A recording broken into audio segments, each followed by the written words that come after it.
అనంతపురం జిల్లాలో సంచలనం సృష్టించిన హనీ ట్రాప్ కేసు రోజుకో మలుపు తిరుగుతూ తీవ్ర ఉత్కంఠను రేకిస్తోంది. ఈ ఘటనలో Raptadu CI Sriharsha, Anantapuram rural head constable Giri, constable Durgaprasad, Itukapalli PS constable Devala నాయక్ను ఏకంగా సర్వీస్ నుంచి తొలగించారు. అలాగే ఎస్ఐ రాంబాబు, కానిస్టేబుల్ జయరాం నాయక్, దేవేంద్రపై సస్పెన్షన్ వేటు వేశారు.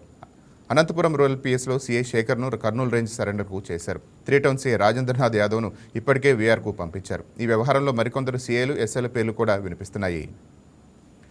దీనికి సంబంధించిన మరింత సమాచారం మా స్పెషల్ కరెస్పాండెంట్ యోగానంద్ అందిస్తారు. యోగానంద్, చెప్పండి.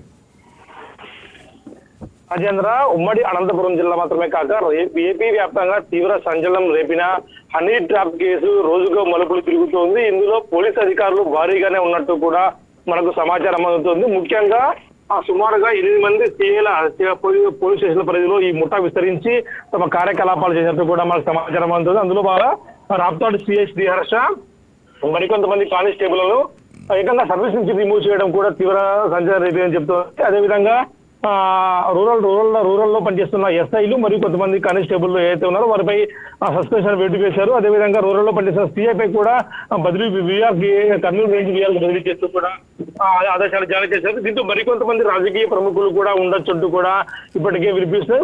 మరి వారిపై ఎలాంటి చర్యలు తీసుకుంటారు, కేవలం టర్మినేషన్ ఉంటారు లేకుంటే వీరిపై ఇందులో పాల్గొన్న పోలీసులపై క్రిమినల్ కేసులు కూడా పెడతారన్నది కూడా మనకు తెలియాల్సి ఉంది. ప్రస్తుతం అయితే ఈ ఘటన ఏపీ రాష్ట్ర వ్యాప్తంగా తీవ్ర సంచలనం రేపుతోందని చెప్పొచ్చు.